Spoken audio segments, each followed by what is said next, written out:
A democracia das ONGs e a ditadura do marketing ou uma nova apologia do imbecil coletivo. Nesta coletânea de artigos publicados na imprensa carioca, paulista e brasiliense de 1989 a 1992, o autor dá um mostruário de suas ideias políticas, que podem se revelar bastante úteis nesta retomada do Projeto Brasil no início do governo Fernando Henrique Cardoso. Embora a apresentação dessas ideias seja informal e até casual, feita ao fio de comentários aos acontecimentos do dia, elas traduzem um pensamento que procura ser sistemático, encadeando suas propostas para o Brasil à sua visão da nossa história social e política, que emana de um diagnóstico do estado presente da civilização mundial, o qual por sua vez se fundamenta numa teoria política, embasada enfim nos princípios de uma filosofia da cultura. A esta coerência, deve-se acrescentar a amplitude da informação do autor e a vivacidade de suas observações quanto aos fatos que comenta. Ele revela aquela dupla capacidade de tudo referir a uns quantos princípios básicos e de manter-se atento à variedade do real, que leva quase que fatalmente um sujeito sincero, mais cedo ou mais tarde, a atinar com a realidade das coisas. Se já atinou ou não, é o que veremos. É a organização mesma do seu pensamento que torna visíveis por igual os pontos altos e as fragilidades deste livro.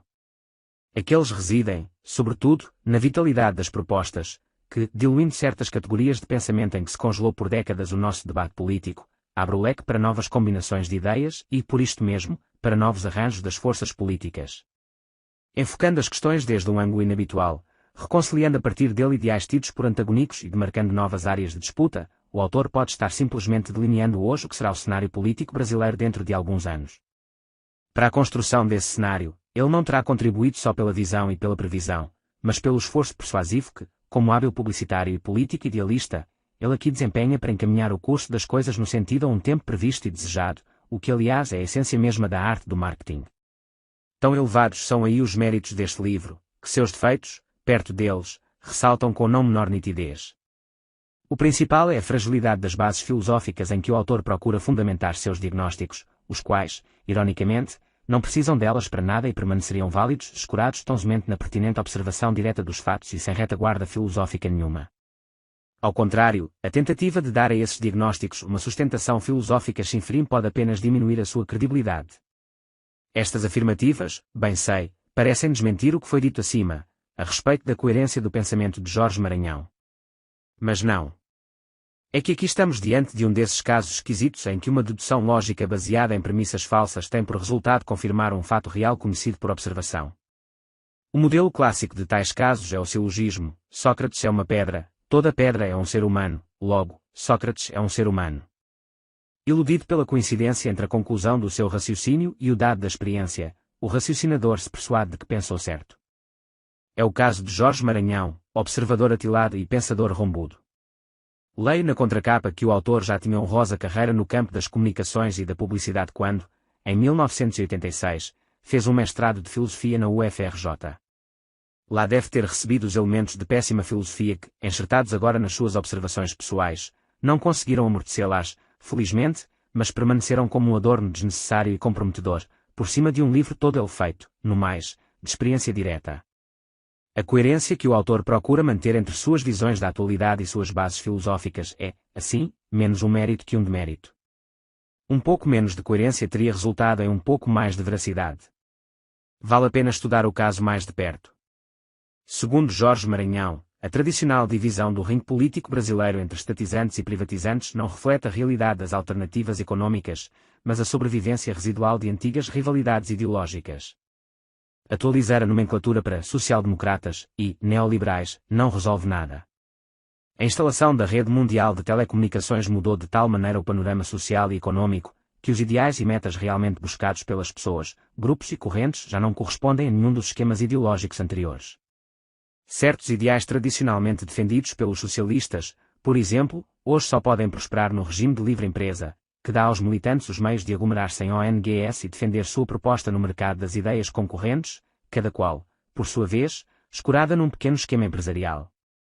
O fenómeno mundial das ONGs dissolve o esquema tradicional capitalismo versus socialismo, já que elas nem se enquadram totalmente na política dos grandes conglomerados que representam o interesse capitalista como tal, nem têm condições de sobreviver num regime integralmente socialista.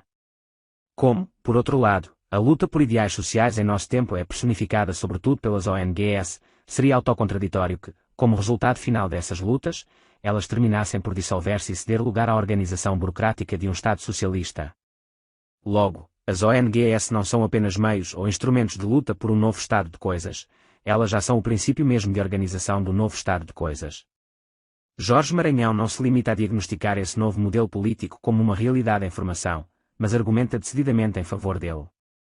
Na argumentação do autor, as tendências dominantes mostram ser também tendências para o melhor, o curso dos fatos surge como a encarnação e realização de um valor. O novo modelo afasta-se do socialismo por fundar-se no livre mercado, e diverge do neoliberalismo por ser também um livre mercado de opiniões, que, por exigência de uma regra intrínseca do mercado, admite como possível e válida a eventual vitória de propostas antiliberais e até socializantes, ao menos em domínios parciais da vida social e económica. A doutrina do livre mercado de opiniões vai muito além das concepções habituais e correntes sobre liberdade de expressão. A mídia e o marketing, em vez de simples instrumentos a serviço de objetivos políticos, constituem aí o marco delimitador do terreno onde se desenvolve a luta política, e, neste sentido, são a origem e a instância legitimadora de todo poder. Ser um cidadão já não é, nesse quadro, somente desfrutar de certos direitos civis e políticos, mas ter acesso à mídia, participar da elaboração da opinião pública e, por meio dela, exercer um poder. De outro lado, a própria rede mundial das telecomunicações e o advento dos microcomputadores abrem a todos os cidadãos e aos pequenos grupos a possibilidade de participar desse jogo em condições de concorrência equilibrada, ou quase, com as grandes organizações. Curiosamente, foram estas mesmas que criaram as condições tecnológicas para isso. Todo poder é poder da opinião. Dar ao maior número de pessoas e grupos os meios técnicos de participar da elaboração da opinião pública é não somente, segundo Maranhão, a tendência dominante do nosso tempo, mas o ideal político que deve nortear os esforços daqueles que amam a liberdade acima dos esquemas ideológicos tradicionais. Essas ideias são manifestamente atraentes, sobretudo para mim, que jamais acreditei que homem algum tivesse nada a esperar de governos. Reivindicar do governo, mesmo aquilo que é teoricamente justo, resulta sempre, na prática, em rebaixamento moral. Um homem que entre por esse caminho acaba por não enxergar outra forma de ação senão a reclamação. Por trás da vociferação raivosa, não haverá dentro dele senão a passividade atonita de um bebê que chora e que nada pode fazer por si mesmo. Um governo que se mete em tudo obriga as pessoas a tudo reivindicarem dele, avilta o povo ao atender às suas demandas, premiando a indisciplina e o protesto, e também ao não as atender, semeando a desesperança e o cinismo. Pelo menos é assim que penso, e a quem pensa assim a imagem de uma sociedade fundada na livre associação de quem tem ideias a propor é francamente deliciosa. A livre concorrência das ideias, mesmo que venha a impor limitações à livre concorrência dos capitais, conserva o melhor do liberalismo, que é a liberdade, e, mesmo que não garanta a todos a proteção de um Estado paternal onipotente, conserva o melhor do socialismo, que é a defesa dos pequenos contra os grandes. Jorge Maranhão desmascara assim o estereótipo do conflito social-democracia versus neoliberalismo, mostrando que os ideais da social-democracia só podem ser atendidos no liberal capitalismo e que a única coisa, do neoliberalismo é a cota de socialismo que ele possa incorporar sem trair sua natureza. Acho que nenhuma pessoa sensata divergirá profundamente dessas ideias. Porém logo em seguida o publicitário e redimido aproveita a ocasião para argumentar pro domo sua, atribuindo aos membros de seu grêmio profissional, no novo quadro político, um papel privilegiado que é quase o de uma nova casta sacerdotal, e, não contente com isto, chama ainda a filosofia em socorro da sua tese, que, levada às últimas consequências, transformará a sonhada liberdade do reino das ONGs na ditadura sutil, mas nem por isto menos odiosa, dos homens de marketing. Na linha de raciocínio de Maranhão, recordeze, a mídia sendo o substituto moderno da ágora, a publicidade torna-se algo mais do que um instrumento a serviço da democracia. Ela é o ambiente mesmo onde nasce e vive a democracia, o ar que ela respira, o sangue que corre nas veias do organismo democrático. O único problema, diz Maranhão, é que a publicidade está nas mãos de poucos, que modelam a opinião pública a seu bel prazer. Mas a própria evolução tecnológica está se encarregando de dar cabo desse monopólio, ao democratizar os meios de acesso e de difusão de informações.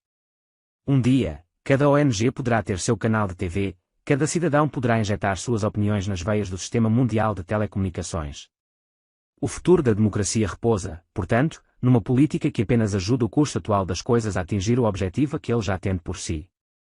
Basta democratizar a publicidade, e o mundo todo será democrático.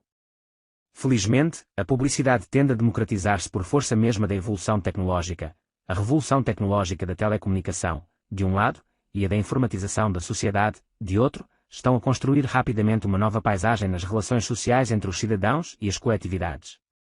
Principalmente nas suas relações políticas com os poderes constituídos.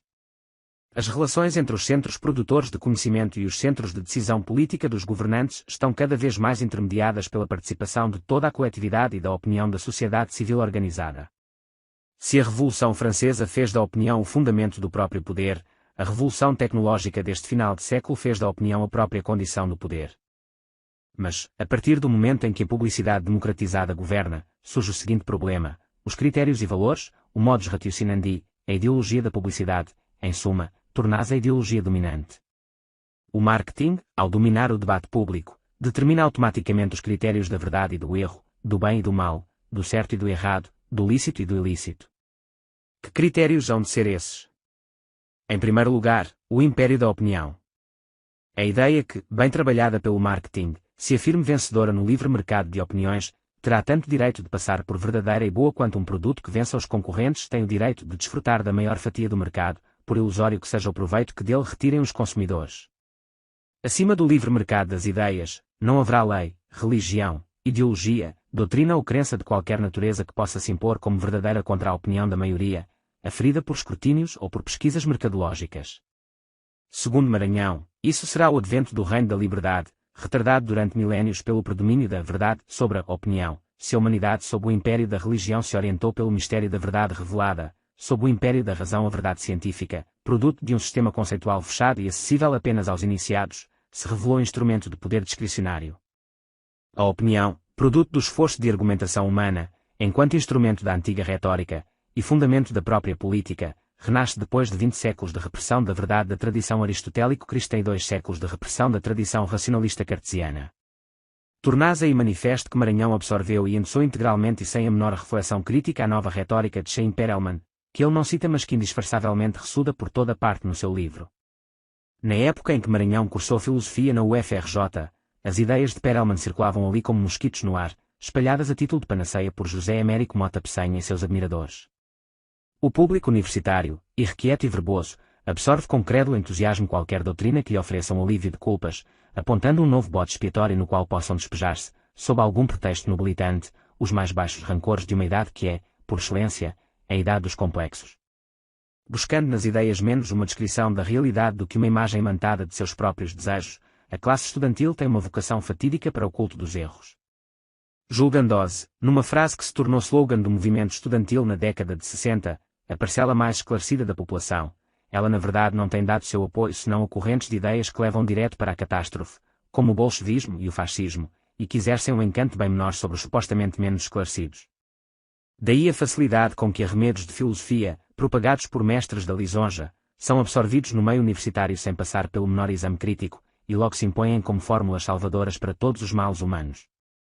Maranhão, na UFRJ, certamente recebeu em doses cavalares a porção que na época José Américo Mota Pessanha distribuía por todo o território nacional. Se não estivesse como que embriagado pelo fascínio da nova retórica, ele teria-se dado conta facilmente da contradição insuperável que existe entre a democracia, particularmente na versão que ele mesmo lhe dá, e a elevação do marketing a supremo critério do conhecimento. Em primeiro lugar, não existe nada de democrático no puro e direto governo da maioria. A democracia exige o respeito pelas minorias.